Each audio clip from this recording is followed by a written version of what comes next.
Listen carefully. What I'm about to tell you is the reason most people work their entire lives and still retire broke. You were taught the wrong game. PDO'd. From the time you were a kid, the message was simple. Work hard. Earn more. Save a little. Retire someday. Sounds responsible. It's also wrong. Not because hard work is bad, but because money does not reward effort. It rewards structure. There are two financial games in this country. One is for workers. One is for owners. If you're a worker, here's the deal. You earn income. The government taxes it first. You spend what's left. And you repeat this cycle for decades. Every January, the meter resets. Every year, the government gets paid before you do. Owners do not play that game.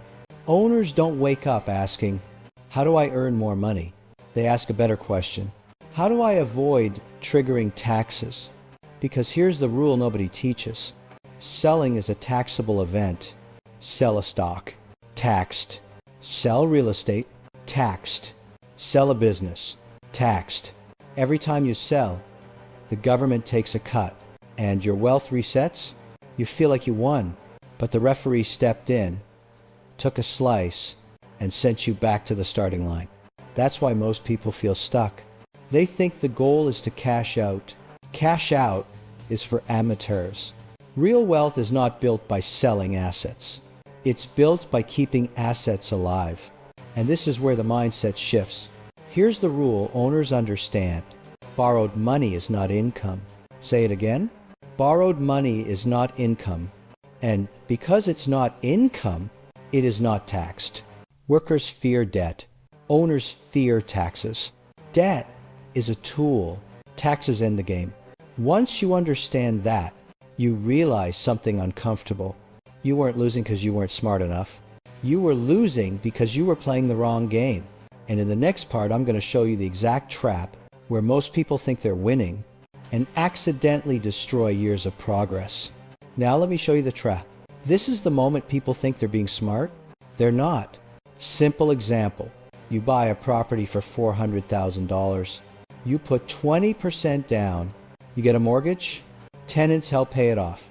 A few years go by. That same property is now worth $500,000. Most people smile and say, I made $100,000. And then they do the worst possible thing. They sell. Congratulations. You walk straight into the trap. That $100,000, it's a capital gain.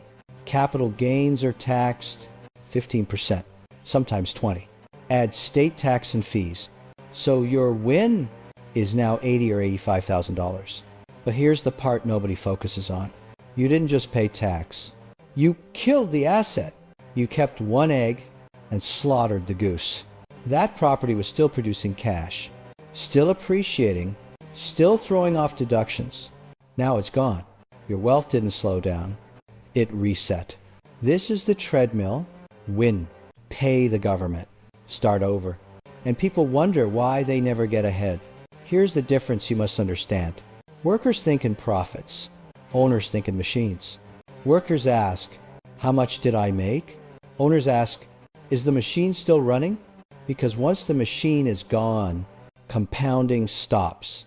Selling feels clean. Selling feels responsible.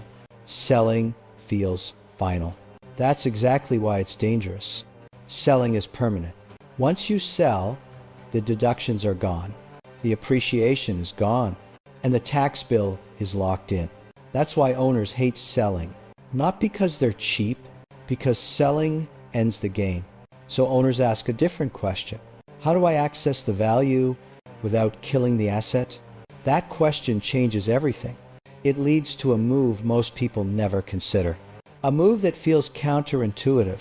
A move that flips the system. And in the next part, I'm going to show you that move. The owner move. The one that turns taxes into a timing issue and debt into a tool. Now here's the move. The one owners make that workers never even consider. They don't sell. They borrow. And before you panic about debt, listen carefully. Debt is not the enemy. Taxes are. Here's the rule. Burn it into your brain. Borrowed money is not income. If it's not income, it's not taxed. That's not my opinion. That's the law. Back to our example. You bought the property for $400,000. You put 20% down. Your mortgage was $320,000. Over time, tenants helped pay it down. Now you owe about $280,000. The property is worth $500,000. Here's what an owner does. They refinance. Most banks will lend about 75% of the property's value. 75% of $500,000 is $375,000.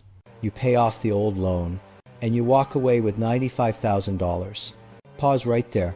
$95,000 in your account, tax-free. No capital gains, no IRS bill, no reset, and the asset is still alive. It still cash flows. It still appreciates. It still creates deductions. Now people love to say, but Kevin, you increased your debt. Yes, and that debt is attached to an asset that pays for it. That's not reckless. That's controlled leverage. Rich people don't fear debt. They fear taxable events. Debt is temporary. Taxes are permanent.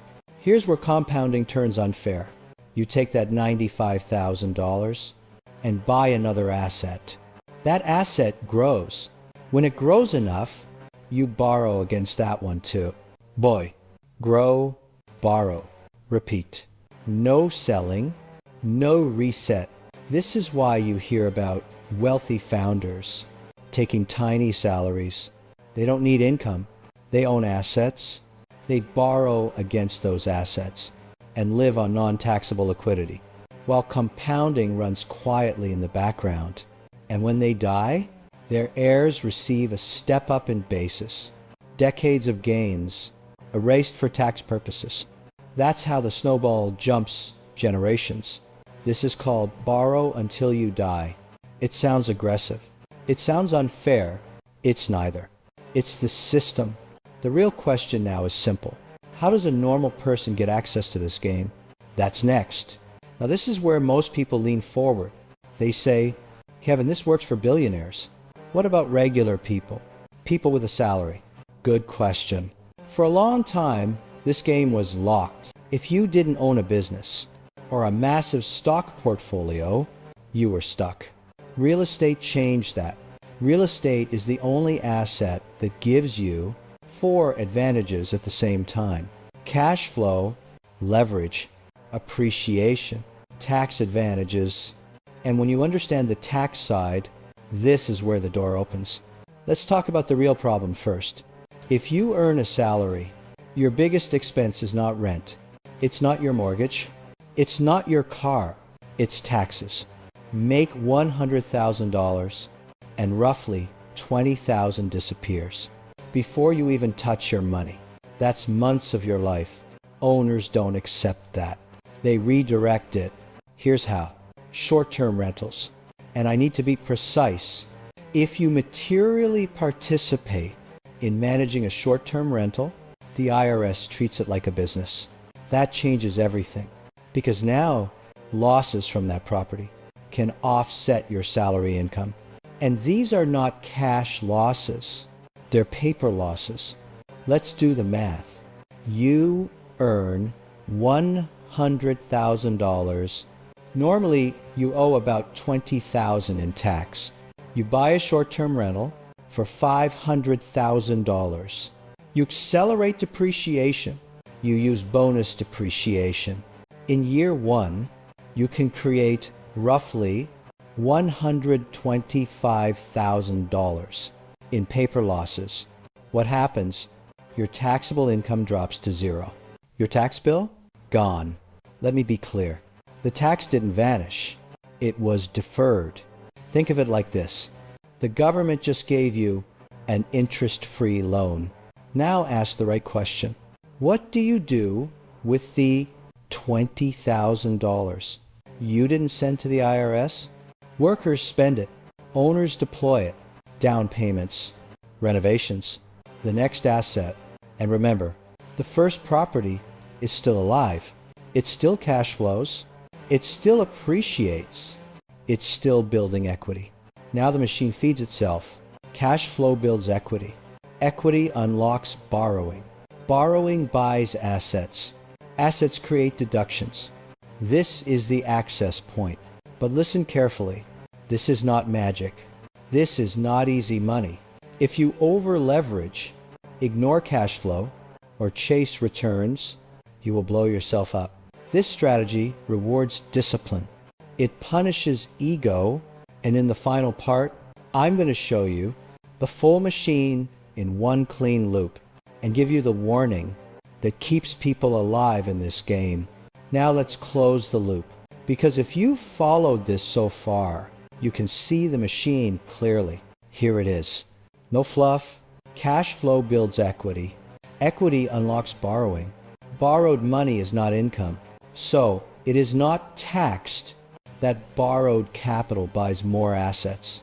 Those assets create depreciation. Depreciation defers taxes. Deferred taxes leave capital under your control. And that capital buys more assets. That's the machine. It's slow, it's boring, and it works. But now I'm going to say the part that gets people angry. This system will destroy you if you disrespect it. I've seen it happen. People hear this and think it's permission to gamble with leverage. It's not. That's not investing. That's stupidity. So here are the rules, and don't break them. Rule number 1, cash flow comes first. Always. If an asset cannot pay for its own debt, conservatively, you do not buy it. End of story. Rule number 2, never rely on appreciation. That's hope. Hope is not a strategy. Rule number 3, liquidity matters. You always keep reserves. No exceptions. And rule number 4, the most important one, discipline beats greed. Every single time, this system rewards patience. It punishes ego. Most people will never use this strategy, not because it's illegal, not because it's hidden, but because it requires them to stop thinking like workers and start thinking like owners. It requires saying no to quick wins in exchange for long-term freedom. You don't build wealth by cashing out. You build it by keeping the machine alive. If you sell every time you win, you reset forever. But if you borrow intelligently, deploy carefully, and let compounding do the heavy lifting, you step off the treadmill. That's the difference. Between looking rich and being wealthy, that's the game. Play it properly.